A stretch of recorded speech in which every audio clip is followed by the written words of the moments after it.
You cannot change people that don't want to be changed. Beyonce made a song about it. Like, it's huge. Your end goal is the kid. Your end goal is the kid. Your end goal is the kid. I personally felt so alone in this. Thoughts on emotional cheating. Hi guys, welcome back to my YouTube channel. I am so excited about today's video. Number one, because I have personally loved these videos. I just remember being that girl that, like, I had a question, I had a thing, I had an ick, I had a concern, I had something, and I would run to YouTube. So for me, these girl talk videos are like very nostalgic and also like very full circle for me, because it's cool to be like at the other end of it, kind of giving you guys my advice, my perspective, and just like a different point of view of the way that maybe you see things or what you're concerned about maybe shouldn't be a concern at all. I love girl talk videos, and I've done a few of these in the past, and you guys always seem to enjoy them. And also, you guys seem very excited. I put a poll up on my Instagram. If you guys don't follow me on Instagram, go ahead and follow me on Instagram. I keep very active there, especially on Instagram stories, guys. Like, I feel like I communicate with you guys a lot. You guys help me pick out thumbnails. You guys help me like with questions and stuff. Like, you guys are the realest. And if you guys are coming from Instagram, leave a little orange heart if you're from the Instagram community, because I want to know. Let's get this girl talk going. I love how comfortable you guys are with being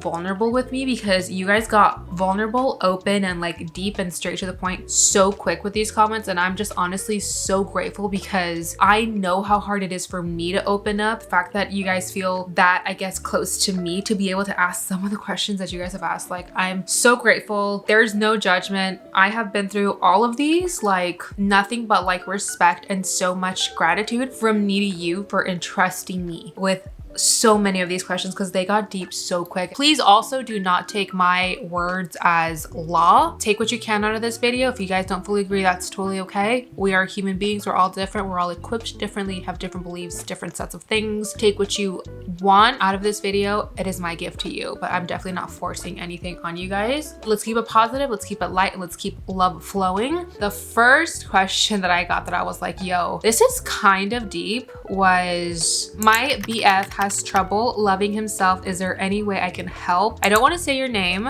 but baby girl, I'm just going to be very straightforward and blunt with you, because that's truly the only way I know how to be. No, there isn't. I wish that this was something I learned so much quicker in life and really just picked it up and took it for what it was, because it's true, it's fact. You cannot change people that don't want to be changed, and you can only lead the elephant to the watering hole, but you cannot make them drink the water. And what I mean by that is, you can tell him like, hey, love yourself. Hey, these are some podcasts you should listen to. Hey, I bought you a journal, you should start journaling. Hey, I got you a gratitude journal, start doing some gratitudes. Hey, there's an audiobook I want you to listen to. Hey, there's a movie. Hey, there's this. Hey, there's that. But unless they really are in a place where they are ready to take action for themselves, you can't read that book for them. You can't ingest that knowledge for them. You can't do their daily practices for them. You can be there and you can watch them and you can kind of guide them, but you can't make them do it. And so much of building self-love is so much inner work. If not, it's all inner work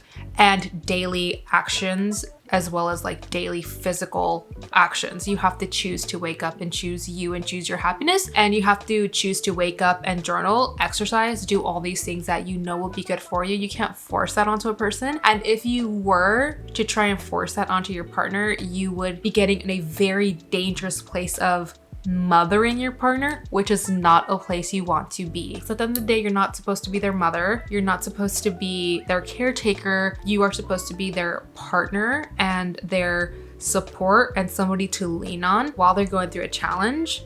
But they are the ones that have to go through that challenge at the end of the day. So no, I mean, like I said, you can get him books. You can tell him to listen to these podcasts, and you can ask for him to open up and talk to you about his feelings, and you can advise him or just be a place to vent to. You can't make anybody love themselves. And what you can do in the grand scheme of things, while it is powerful and it is helpful, it's not the end all be all. I can tell the energy in this comment and you so badly want to, but it's not on you. And you have to let that power go, because it's not yours to begin with and it's not your weight to bear. Another one that I really want to touch on, because I actually got a few of these. How goes co-parenting? Any advice? Co-parenting is actually going really great. I am pretty blessed to say like my ex isn't actually like a nightmare. Like he's actually not. And I will say throughout the years and the more time has passed, he's gotten so much better. I think the thing that my ex has realized at the end of the day, which probably would have been different if we would have had a boy, is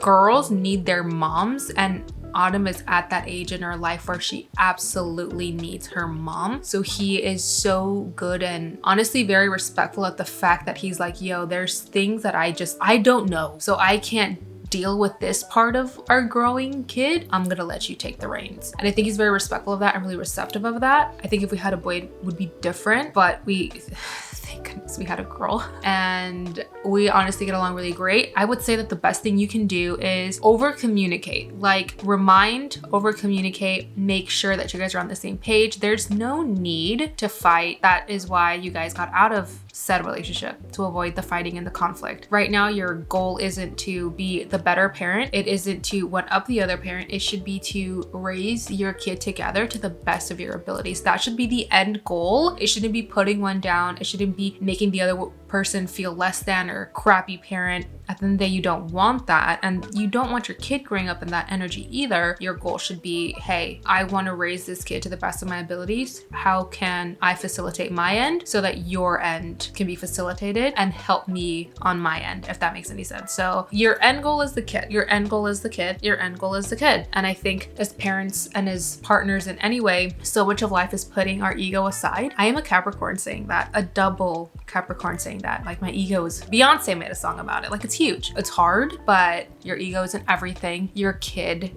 is more important. The way you raise your kid is more important. Your kid's mental peace is more important. Your mental stability is more important. It doesn't necessarily always come with age. It does come with growth and realizing you have to let some stuff go. This one hit me like a ton of bricks. I feel like I've talked about this in the past, but I'm always so open to talk about this because I don't feel like this conversation is normalized enough. And I personally felt so alone in this when I first had my second kid. I talked to my mom about this. I talked to my sister about this. I talked to friends, and like I felt very alone because their responses were like vastly different than mine. But this question asks, how was your sex life after kids? And I think they're kind of alluding to like, I think they're either pregnant and scared of what it's gonna be like after, or currently like going through something. I don't want to assume, but like I'm just trying to hit all the bases here. So after Autumn, my sex life was pretty normal. It was pretty routine. It was pretty like reg. After Jameson, however, cannot be further like from the truth. It was the exact opposite. I had a very hard time bouncing back, like for months, like almost a year to be back to normal, to where I felt like sexy enough. Because I feel like my thing was I just didn't feel sexy at all. And I think it had to do with my postpartum depression. Because the thing about the second pregnancy was I had postpartum depression almost during the second and the third trimester of my pregnancy. Like it was a very emotionally draining pregnancy. Physical, like in the beginning, it was pretty rough, but that's just the nausea and the morning sickness, or all day sickness with Jameson actually. After giving birth, I feel like that kind of lingered, and emotionally I was in the best place. I feel like I could be excited about anything in life, but that didn't excite me. Like I didn't feel that urge. I didn't really have a drive. And it just wasn't something that I was like going for. I felt very unsexy, and I didn't really want to be seen in that way. Thank goodness I had like the best, most loving, most patient partner in the world. Like Brandon literally was so incredible and so reassuring. And I did a lot of research on like why I felt this way. And it wasn't until I really dug into the research that I figured out like it's actually a very normal thing. And just because your circle around you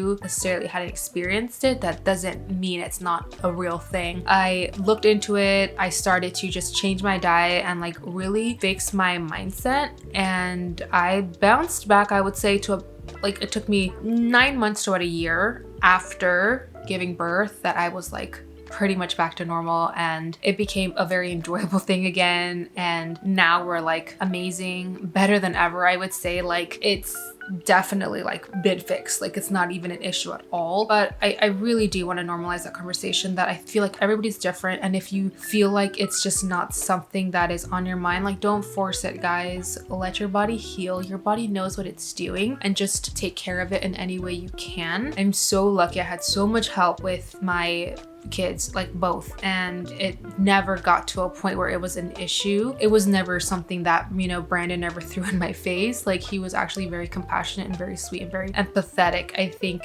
he learned to be very, I would say, like, loving in that moment and that sense, and was always reminding me of how beautiful I was and like all these very sweet things. But at the end of the day, it does fall on you, and I did a lot of inner work. I had to let go of a lot of like negative thoughts that I was having on my body. It was a lot. I journaled a lot. I read a lot. I looked up a bunch of stuff, and I even, like I said, I changed my diet to kind of fix it. Like, I started eating a lot cleaner and like eating libido increasing foods, like all that kind of stuff. So don't stress about it. Definitely listen to your body and know that it's not the end of the world. It's actually very normal, and it'll be okay. Like, you'll be fine, I promise. Okay, this one was also like pretty like, whoa. Thoughts on emotional cheating. I feel like I almost had to look this one up, like emotional cheating. I mean, I know what it is, but I've never really experienced it. I will go ahead and answer this with, if you or your partner are doing something that you are not fully comfortable disclosing to your partner, then don't do that thing. And also, don't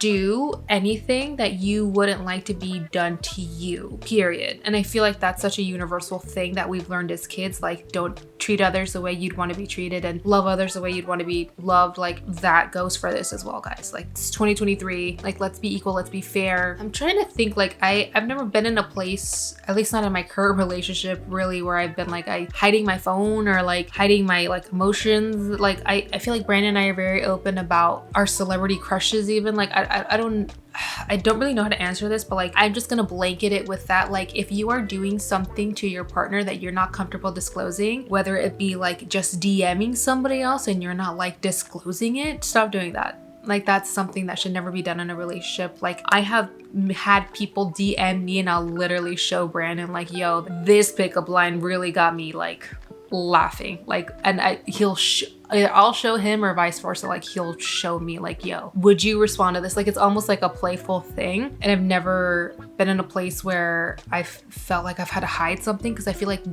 that's when that shame and that guilt energy is brought into a relationship, which you don't want. So that's my blanket statement with that. Don't do anything to your partner you wouldn't want done to you. And if you're doing something that you feel you need to hide and you're feeling shady about, and we all know that feeling, then don't do it. Like, don't even invite that energy. Don't bring that energy to the relationship.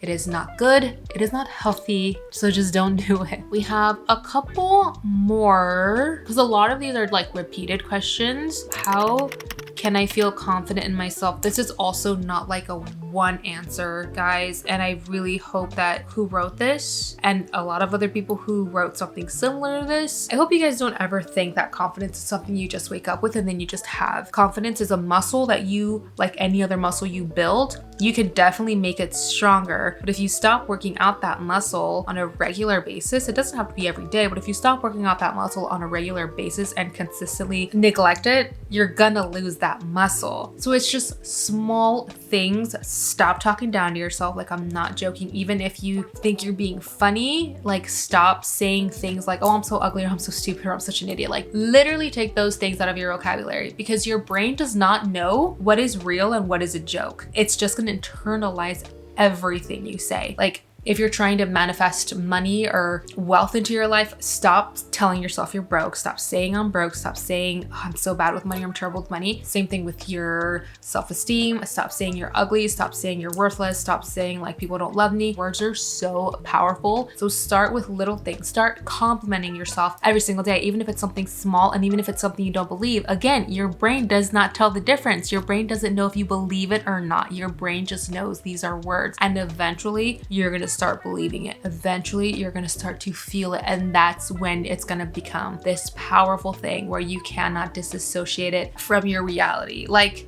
for example, I am at a place in my life where a complete stranger, and this happened, I mean, it doesn't happen, but it happens in the comment sections. Like, they can be like, oh, she's actually not that pretty. It does not affect me at all because of the way I see myself and the way I talk to myself. I literally will walk past any mirror or just like take pictures of myself and I'm like, you're so pretty. And it's so ingrained in my mind now that like nothing can convince me otherwise. And even if I say it jokingly, I feel like in a few vlogs back when we were in Las Vegas, I was like, yeah, I don't know how to iron, like I'm pretty. And it's a running joke even in my friend group, like I don't know how to do that, I'm pretty. And because of these little jokes and because of these little like reminders that I give myself throughout the day, whether I'm joking or whether it really is a reminder, you guys, my brain hears it. So I naturally feel like I'm pretty, and I naturally feel that I'm lucky, and I naturally feel that I'm successful. And it's because I continuously tell myself these things. I don't let negative talk really enter my mind. When it does, I do not stay in it. I shoo it away. I get busy. I go on a walk. I journal. I do something. There's so many little tricks you can do. It's just a matter of doing them and taking action. If you want to become a more confident person, the first thing you have to do is stop the negative self-talk, go buy a journal, start journaling. And that's not an exaggeration. Literally start doing that. Like, stop this video, go get yourself a journal, start journaling. There are so many journal prompts on Pinterest on how to be confident, how to grow confidence. There's so many. Pick 3 and do them.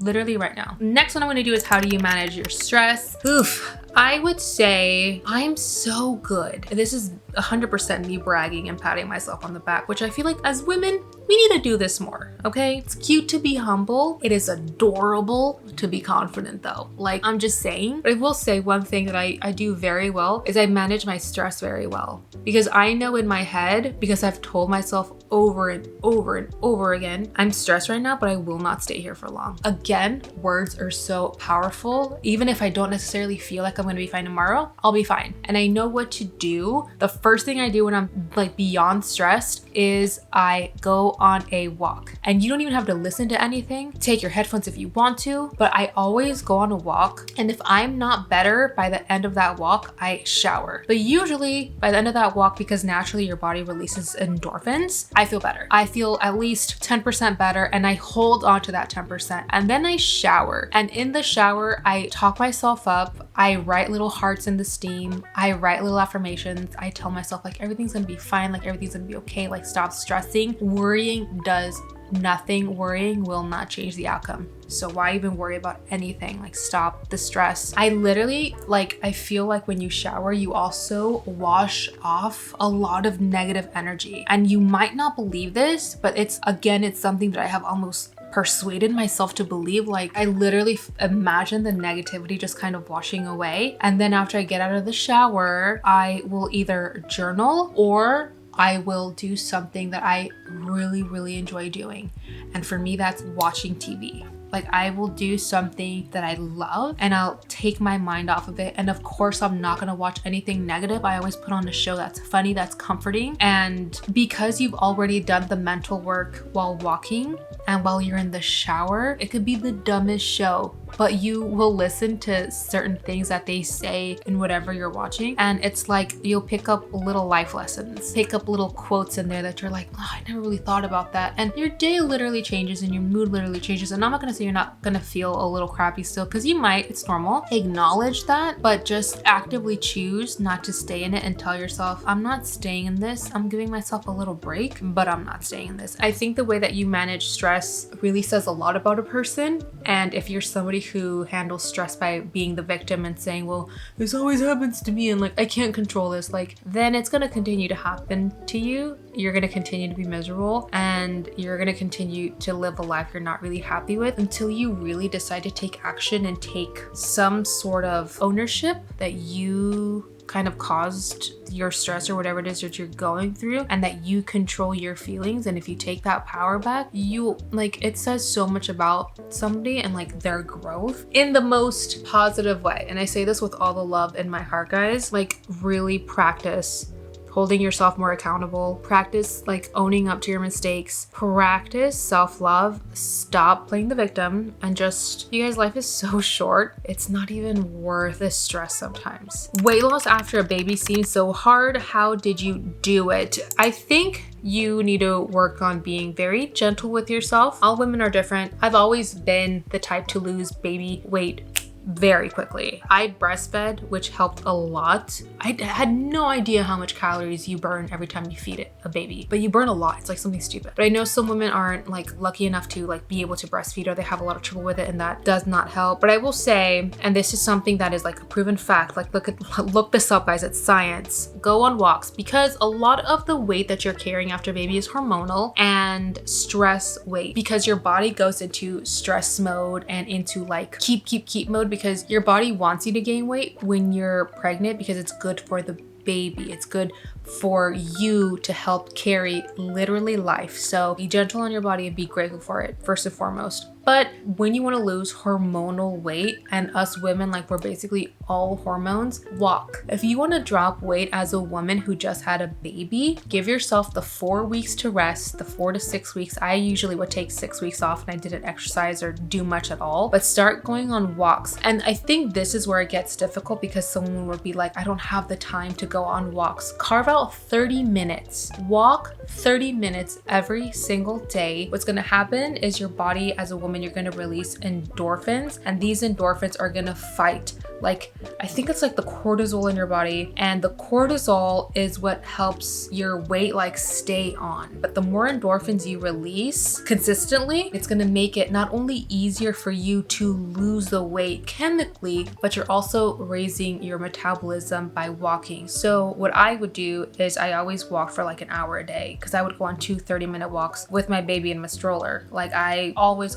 consistently have been a walker my whole life, because this is something that my mom taught me very early on. Like, if you want to drop weight quick as a woman, walk. Go on walks. You don't even have to run, because running burns a lot of your blood sugar, and at the end of the day, like, that's not the best way to keep the weight off. Walking is a good way to lose weight and also keep you from gaining that weight back. I did also eat very well after I had my baby. I basically ate a bunch of broths, and it was a very like high protein diet, again, because I was breastfeeding. But that's my tip to you. Like, be gentle with yourself and just go on walks. Literally just go on walks. Don't make excuses. Go on walks.